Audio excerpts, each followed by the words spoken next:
नमस्कार, आप देख रहे हैं आज की समाचार सिर्फ और सिर्फ के टीवी भारत में। मैं वर्षा वेणुगोपाल लेकर आई हूं देश और दुनिया की बड़ी खबरें। सबसे पहले राघव चड्ढा को लेकर बड़ा घटनाक्रम। खबर है कि उन्होंने आम आदमी पार्टी छोड़कर भारतीय जनता पार्टी ज्वाइन कर ली है। बताया जा रहा है कि वे 7 सांसदों के साथ गए हैं, जिसे उनकी राज्यसभा सदस्यता फिलहाल सुरक्षित मानी जा रही है। वहीं इम्फाल मणिपुर में प्रदर्शन हिंसक हो गया। COCOMI के नेतृत्व में हजारों लोग सड़कों पर उतरे।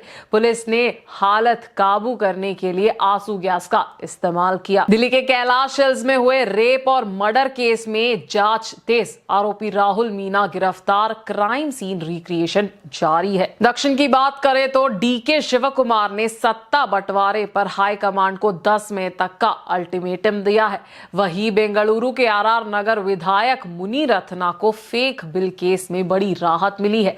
अदालत ने बरी कर दिया है। और तमिलनाडु में चुनाव के बाद बीजेपी ने सभी 27 सीट से रिपोर्ट मांगी है। अब नजर नतीजों पर। समाचार और गहराई से जानने से पहले आज की सुर्खियां जान लेते हैं। मणिपुर के उखरुल में खूनी झड़प के बाद सुरक्षा बलों का बड़ा ऑपरेशन। 3 की मौत के बाद सर्च अभियान तेज। मणिपुर में आसाम राइफल्स पर लगे आरोप फेक। सरकार ने कहा सोशल मीडिया अफवाहों से बचे। TMC का हमला। अमित शाह सिर्फ वोट के लिए बंगाल आते हैं, जनता से नहीं जुड़ते। राघव चड्ढा को बीजेपी ज्वाइन करते ही झटका। 10 लाख फॉलोअर्स घटे। सोशल मीडिया पर भारी विरोध। DK ब्रदर्स की दिल्ली में बड़ी सियासी चाल। प्रियंका गांधी से मुलाकात। नेतृत्व बदलाव की आतकाले तेज। अब समाचार विस्तार से। सबसे पहले देश और दुनिया की खबरें। राघव चड्ढा को लेकर एक बड़ा घटनाक्रम सामने आया है। खबर है कि उन्होंने आम आदमी पार्टी छोड़कर भारतीय जनता पार्टी का दामन थाम लिया है। अब सवाल उठ रहा है, क्या उनकी राज्यसभा सदस्यता जाएगी? दरअसल भारत के दल बदल कानून के अनुसार अगर कोई सांसद अकेला पार्टी बदलता है तो उसकी सदस्यता रद्द हो सकती है। लेकिन अगर किसी पार्टी के कम से कम 2/3 सदस्य एक साथ दूसरी पार्टी में जाते हैं तो इससे विलय माना जाता है और सदस्यता बच जाती है। आम आदमी पार्टी के राज्यसभा में 10 सांसद थे, यानी 7 सांसदों के साथ जरूरी थी। बताया जा रहा है कि राघव चड्ढा अपने साथ 7 सांसदों का ग्रुप लेकर गए हैं। इसी वजह से उनकी सदस्यता फिलहाल सुरक्षित मानी जा रही है।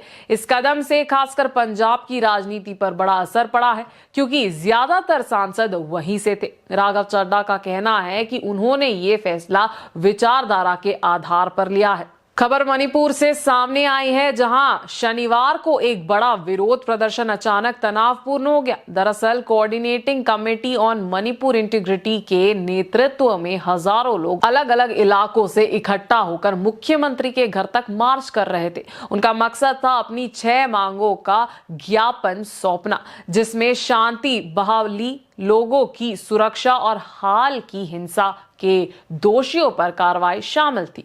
जैसे ही प्रदर्शनकारी आगे बढ़े, पुलिस और प्रदर्शनकारियों के बीच टकराव हो गया।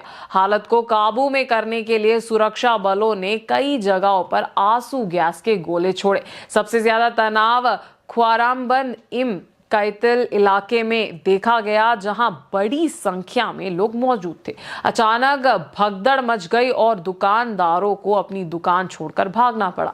हालांकि अभी तक किसी बड़ी चोट की खबर नहीं है, लेकिन स्थिति अभी भी नाजुक बनी हुई है और प्रशासन लगातार निगरानी कर रहा है। दिल्ली के कैलाश हिल्स इलाके में हुए 22 साल की युवती के रेप और मर्डर केस में पुलिस ने जांच तेज कर दी है। 22 अप्रैल को हुई इस घटना के बाद अब क्राइम सीन रिक्रिएशन किया जा रहा है, ताकि पूरी घटना की सच्चाई सामने आ सके। घर के आसपास कड़ी सुरक्षा तैनात की गई है। पुलिस के मुताबिक आरोपी राहुल मीना, जो पहले घर में डोमेस्टिक हेल्प के रूप में काम करता था, ने घर की जानकारी का फायदा उठाया। वह छत के स्टडी रूम में गया, युवती पर हमला किया, फिर रेप कर उसकी हत्या कर दी। पोस्टमार्टम में गला घोटने से मौत की पुष्टि हुई है। आरोपी ने घटना के बाद पैसे और गहने लूट लिए और फरार हो गया, लेकिन बाद में द्वारका के एक होटल से गिरफ्तार कर लिया गया। पुलिस ने चोरी हुए आईफोन भी बरामद कर लिया है। जांच में सामने आया है कि आरोपी ऑनलाइन जुए का अड़ी था और कर्ज में डूबा हुआ था। फिलहाल पुलिस उसका मनोवैज्ञानिक परीक्षण भी करवा रही है ताकि उसके व्यवहार और इरादों का समझ और गहरा हो सके। अब नजर डालते हैं दक्षिण की ओर। डीसीएम डीके शिव कुमार और डीके सुरेश ने सत्ता बंटवारे के मुद्दे पर हाईकमांड के सामने दो कड़ी शर्तें रखते हुए एक डेडलाइन तय कर दी है। डीके बंधु जो दिल्ली पहुंचते ही उसी दिन संगठन महासचिव के.सी. वेणुगोपाल से मिले थे। कल एआईसीसी अध्यक्ष मल्लिकार्जुन खड़गे के आवास पर घंटों तक एक अहम चर्चा की। इसके बाद सूत्रों ने बताया है कि डीके ने हाईकमांड के सामने दो अहम शर्तें रखी है। 22 अप्रैल से 4 मई तक की अवधि को बफर डेज के रूप में माना जाए और सीएम को बातचीत के लिए दिल्ली बुलाया जाए। 4 मई से 10 मई तक के इन राहत भरे दिनों के दौरान सारी उलझनें दूर कर दी जाए और हाईकमांड अपना अंतिम फैसला सुना दे। शर्त 2, मेरे सब्र का इम्तिहान मत लो। पहले मैंने 2.5 साल कहा था, अब 3 साल हो चुके हैं। अगर आप हमारी पार्टी के प्रति वफादारी को परखना चाहते हैं तो अभी परख ले। हम यकीनन पार्टी के खिलाफ कोई काम नहीं करेंगे। लेकिन 10 मई तक डीके ने कथित रूप से कड़े शब्दों में ये बात कही है। आरा नगर विधानसभा क्षेत्र के विधायक मुनि रत्ना को बड़ी राहत मिली है। फर्जी बिल मामले में विधायक को ये बड़ी राहत मिली है। ये मामला कई सालों से अदालत में चल रहा था, जिसमें अब अदालत ने मुनि रत्ना समेत 4 आरोपियों को बरी कर दिया है। इस फैसले के बाद उन पर से कानूनी दबाव कम हो गया है। इससे मुनि रत्ना को कुछ राहत मिली है। बीएमटीएफ में मुनि रत्ना समेत 4 लोगों के खिलाफ एक मामला दर्ज किया गया था। यह मामला प्रकाश कुमार वायम मुनि राजू, हरीश और मुनि रत्ना के खिलाफ था और अब अदालत ने इस मामले में उन्हें बरी कर दिया है। इस मामले में आरोप लगाया गया था कि साल 2008 से 2009 में किए गए कुछ कामों के बिलों में हेरा फेरी की गई थी। जांच की शक के आधार पर शुरू की गई थी कि इन कामों के संबंध में जमा किए गए बिल असली नहीं थे, बल्कि उन्हें जानबूझकर तैयार किया गया था। इसी आरोप के आधार पर बीएमटीएफ में मामला दर्ज किया गया था। कुल मिलाकर 91वीं विशेष अदालत के फैसले के साथ अब इस मामले का निपटारा हो गया है। तमिलनाडु विधानसभा चुनाव को लेकर बड़ी खबर सामने आ रही है। 23 अप्रैल को एक ही चरण में हुए मतदान के बाद अब नतीजों से पहले बीजेपी सतर्क नजर आ रही है।